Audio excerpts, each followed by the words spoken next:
Hi, this is the 11 best real estate crowdfunding platforms that you as a beginner investor might want to check out to see if you'd like to invest in some real estate. As beginner investors, you are allowed to invest in around $2,000 a year if you're non-accredited, and that's most of us beginner investors.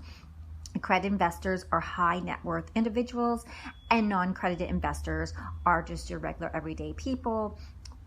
Anyone making under 100,000 or 250,000 is pretty much non-accredited investor. So you want to buy in some real estate because everyone in the world, if you're a beginner, is most likely apartment renter. You are renting someone's apartment building and you kept saying to yourself, I wish I had an apartment building and then I would have tenants and I could just sit back and collect the rent, right? Well, now this is your chance to invest in real estate because you don't have to have a huge chunk, but a smaller chunk. Let's talk about them. So the one that is the best overall from the analysts out there is saying Fundrise is the best overall real estate platform to invest in real estate.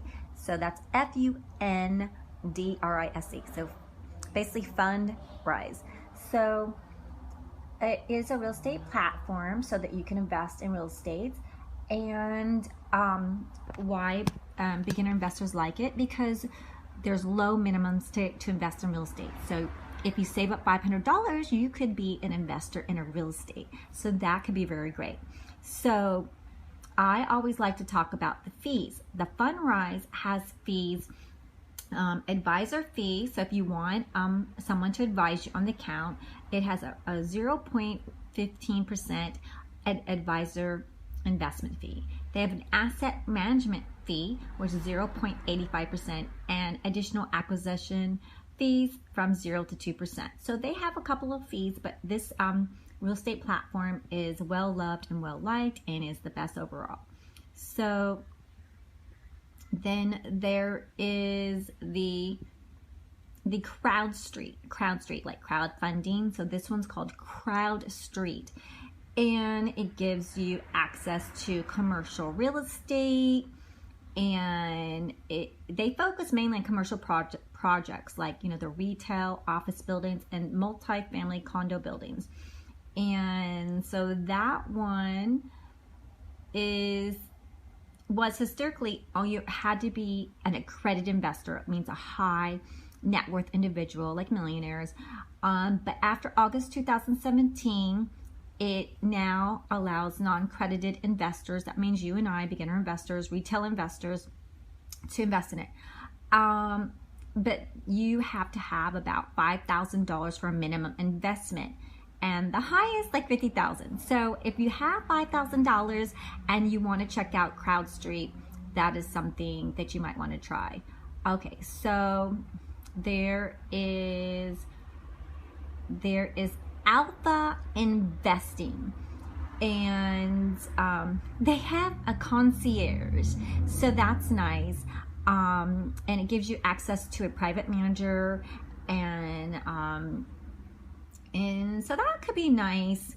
And it used to also is exclusive to accredited investors and requires a phone interview before you can invest.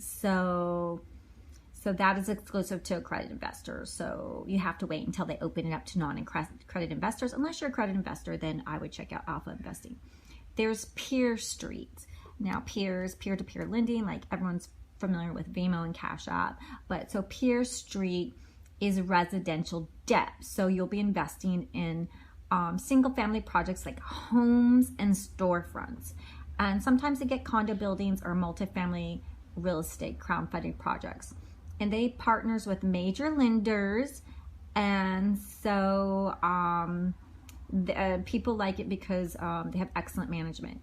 And it is open to all investors, and it has $1,000 minimum investment. So if you saved $1,000, and you can look into PeerStreet, and so that could be interesting. So Real Crowd, that's REAL Crowd, Real Crowd, one word. And these are backed by large real estate funds and syndicators. So says a lot of commercials. They have hotels, and they want 25,000 to 50,000. So this is really, Real Crowd is really for accredited and institutional investors. So, but if you do have $25,000 to $50,000 and you want to invest in real estate with other people, check out Real Crowd. There is Alpha Flow, which you know, you can do multiple real estate offerings at once, so it's very interesting. So you could get multiple offerings, and they have real estate. They have over 700 investments across 31 states with a net return of 8.40%, which is pretty amazing. So check out Alpha Flow. Then most of you will all flock to this one. I know you guys. Realty Mogul. That's R-E-A-L-T-Y, Mogul. Everyone here is Mogul and King, and they're like, that's for me. It was one of the first companies that started the real estate crowdfunding market. And they do everything from mobile homes, retail spaces, multifamily condo buildings, and the minimum invested is $1,000 on most of their offerings. And it's open to all investors, so non-accredited can go there. And then, so that's one. And then there's 1031 crowdfunding. So check out 1031 crowdfunding. It's a newer real estate platform, and basically they have a lot of commercials. They have retail, hotel, self-storage, and they also have multifamily homes. And the crowdfunding site, 1031, has 60 years of experience, and they've raised over about $1.3 billion and has over $2 billion in real estate transactions. So I like to see a company that has skin in the game, experience in the game, and when you're talking about $1.3 billion, they seem to know what they're doing. But I like to see those kind of numbers. And it says, what makes 1031 different?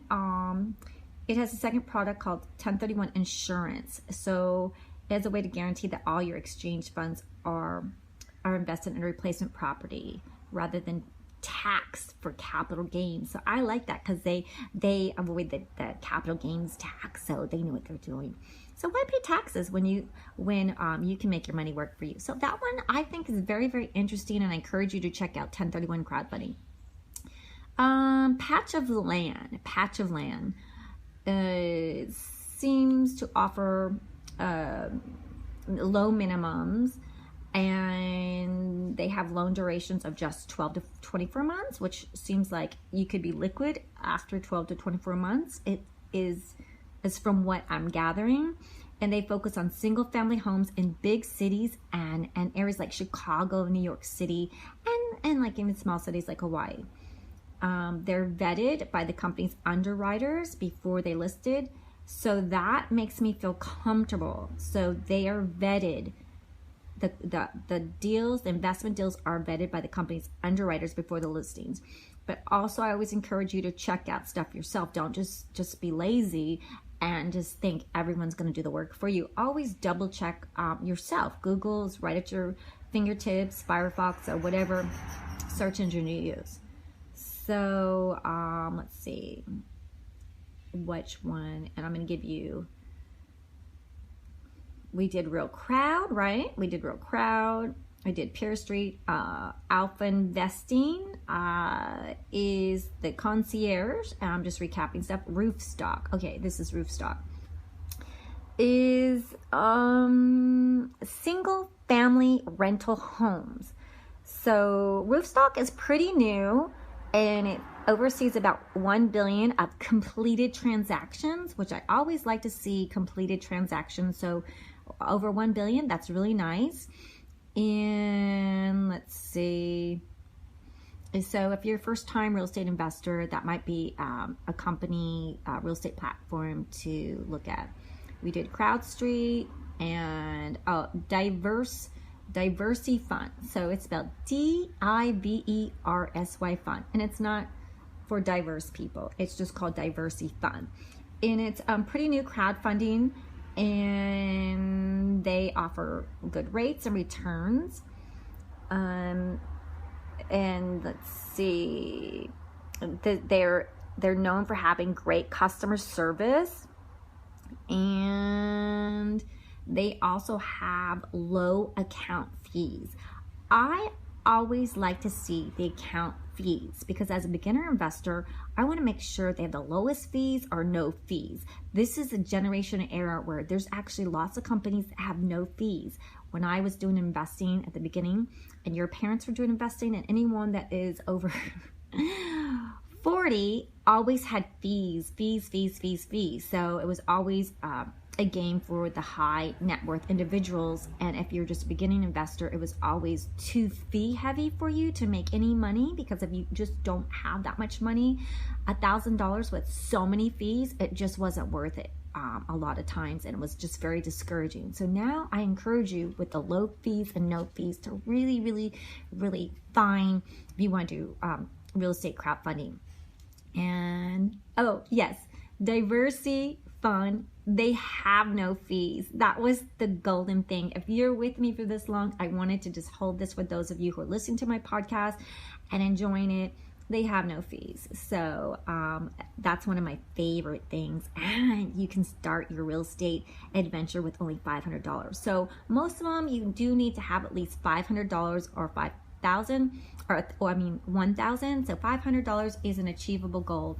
You know, I say skip your Starbucks or coffee bean or your coffee splurges, because now that's an indulgence, especially if you lost your job or you're looking for work, or you just have a job that, you know, you pay your rent and there's really nothing left over. So there's some things you can be frugal with. I love treating myself to a delicious coffee, but maybe, you know, instead of like going to somewhere that pays between $4.50 and $5 for a small coffee, maybe you can splurge at McDonald's, because they always have coffees for around $1. And you save that money, say $500 worth of coffees that you didn't drink, and put it into a real estate investment. And when you make that money, you can celebrate and buy your coffee, your $5 coffee. Let's see. Oh, they also Diversey.